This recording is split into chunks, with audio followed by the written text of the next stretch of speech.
دیکھیں جو پنچوتا صاحب کا جو ان کا جو شعلہ بیانی ہے وہ بالکل اپنی جگہ پر درست فرما رہے ہیں، ہمارے تو بھائی ہیں، لیکن میں صرف اتنی کہ دیکھیں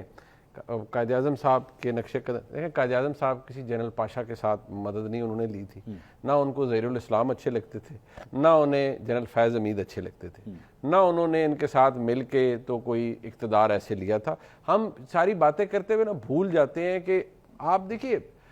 زیادتی تحریک انصاف، نہیں آپ غلط الزام لگا رہے ہیں۔ دیکھیں میں بات سنیں یار، پنچوتا صاحب میری آپ سے کوئی بحث یا لڑائی تو نہیں ہے نا۔ نہیں صاحب بات تو کمپلیٹ ہونے دینا، نہیں سر بات کمپلیٹ ہو جائے اس کے بعد آپ بول لیجئے گا، آپ کو پورا میں موقع دوں گا۔ نہیں صاحب آپ جواب دیجئے گا، میں آپ کو پورا موقع دوں گا، آپ ان کی پہلے پوری بات نہیں سیگمنٹ تو میرا تھا سر، نہیں سیگمنٹ آپ کی ہوگی نا سر، آپ نے جواب دے دیا، اب ذرا منیب صاحب کی بات سن لیجئے جی۔ نہیں آپ پنچوتا صاحب کو کہیں اپنی بات مکمل کر لیں تاکہ میں عرض کر لوں، میری کو ان سے بحث یا لڑائی تھوڑی ہے، میں تو ایک بات بیان کر رہا ہوں، ان کو مجھ سے ڈس ایگریمنٹ ہے 100 دفعہ رہے۔ دیکھیے بات سنیں، یہ ساری باتیں جو جس طرح پنچوتا صاحب نے کی میں دوبارہ وہی کہوں گا۔ دیکھیے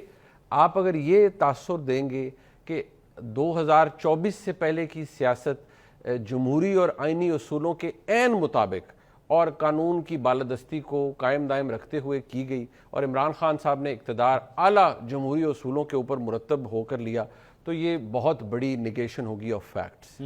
عمران خان صاحب not only did he collude with the military establishment at that time, even before that Imran Khan صاحب جنرل پاشا صاحب کے ساتھ ان کے کیا معاملات تھے، many living example ہیں، اللہ زندگی صحت دے، چوہدری پرویز الہی صاحب کو، مونس الہی صاحب کو، چوہدری شجاعت صاحب زندہ ہیں ماشاءاللہ حیات ہیں، وہ لیونگ ایگزامپلز ہیں، موجود ہیں کہ عمران خان صاحب کے لیے جنرل پاشا صاحب کیا کرتے تھے۔ اس کے بعد آپ آ جائیں جی، پھر آ جائیں جی جنرل ظہیر الاسلام صاحب۔ پرویز الہی صاحب نے نیپی والا بیان بھی دیا جی وہ چلیں، وہ بعد میں وہ پارٹی کے صدر ہیں، میں اس پہ نہیں جانا چاہوں گا، وہ تو پنچوتا صاحب کین ڈیل ود چوئی صاحب، آج کل صدر نہیں ہے ہاں چلیں۔ لیکن اب مسئلہ یہ ہے کہ 2014 کے اندر دھرنا تھا،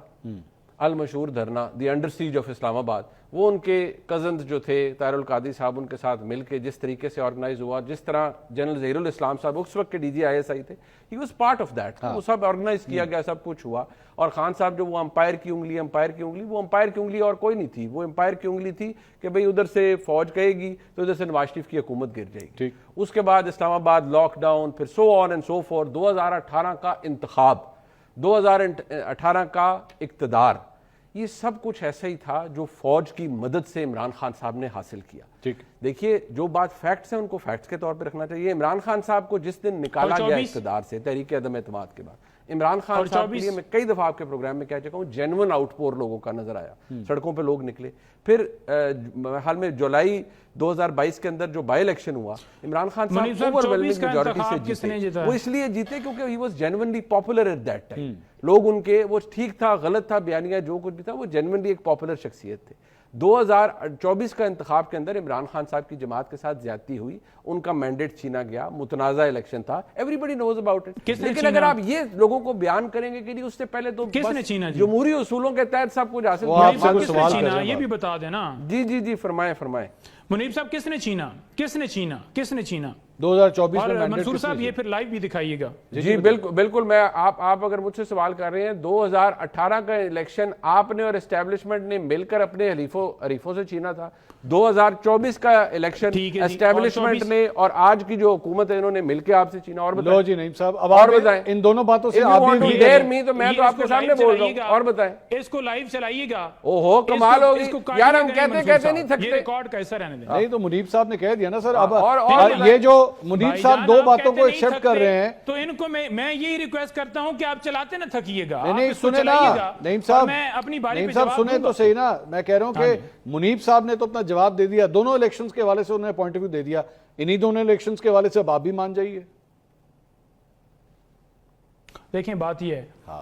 کہ منیب صاحب نے جواب دیا ہے نا، تو میں بار بار جواب دے چکا ہوں کہ 18 کے اندر الیکشن اگر دھاندلی زدہ ہوا، آپ الیکشن پٹیشن لے کر آئیے، آپ بتائیے کہ یہ فارم 47 کے مطابق عمران خان جتوائے گئے، یا کوئی یہ چیز لے کر آ جائیے نا، ہم تو ثبوتوں کے ساتھ بات کرتے ہیں۔ بھائی جان میں پنچوتا صاحب کو بھائی ہے میرے، میں عرض کروں گا میں نے کسی الیکشن پٹیشن کا یہاں ذکر نہیں کیا، میں نے تو وہ بات کی ہے جو بحثیت صحافی میں پروو کر سکتا ہوں ہر جگہ جا کے کہ 2018 کے الیکشن آپ نے اسٹیبلشمنٹ کے ساتھ مل کر چھینا، 2024 میں آپ کے ساتھ بھی وہی کچھ ہوا۔ فیکٹ یار، اس میں مانے پنچوتا صاحب مان جائے، اس میں کون سی بڑی بات ہے؟ کو سیٹ دی گئی، خواجہ آصف کو باجوہ نے سیٹ دی، باقی مجھے دکھا دیں کہیں پر آپ نے ہمارے حوالے سے کہا ہو کہ یہ آپ نے دھاندلی کی ہے, یہ ڈاکہ ڈالا ہے, یہ بھائی ہم کلیم لے کر کے بیٹھے اور تحریک انصاف بھاگ گئی. آپ ایکچولی نعیم صاحب آپ اس وقت 2018 میں کہ خواجہ آصف نے رات کو جنرل باجوہ کو فون کیا کہ مجھے جتوا دیا جائے, اور پھر وہ تمام تر کنورسیشن نعیم صاحب آپ 2018 میں پاکستان تحریک انصاف میں ایکٹیو ہی نہیں تھے نا آپ اس حکومت کا حصہ تھے, اس لیے میرے خیال میں آپ کو آئیڈیا بھی نہیں کہ وہ اس وقت حکومت بنی کس طرح تھی یا پی ٹی آئی کے لیے اس الیکشن میں کیا کیا کچھ کیا گیا تھا, شاید اس لیے آپ کو انفارمیشن نہیں ہوگی. لیکن یہ بہت سی چیزیں وہاں بھی ہوئی اور 2024 میں بھی ہوئی, 2024 میں بھی ہوئی. سنیں اگر آپ نے دیکھیں تمام چیزوں کو کمپیریزن کرنا ہے نا تو آپ صرف ایک چیز سے کر لیجئے. بتائیے. عمران خان کی حکومت رہی اور 3 ادوار کے اندر یا چوتھی دفعہ یہ یا پیپلز پارٹی ان کی حکومتیں رہیں, ان تمام لوگوں کے ایسٹس, ان تمام لوگوں کی ملنے جدادیں, عمران خان کا بھی کمپیریزن کر لیجئے. اقتدار کے اندر آنے کے لیے کون لوٹ کے لیے جو ہے وہ کر رہا تھا اور کون جو ہے انصاف کا نظام قائم کرنے کے لیے کر رہا تھا.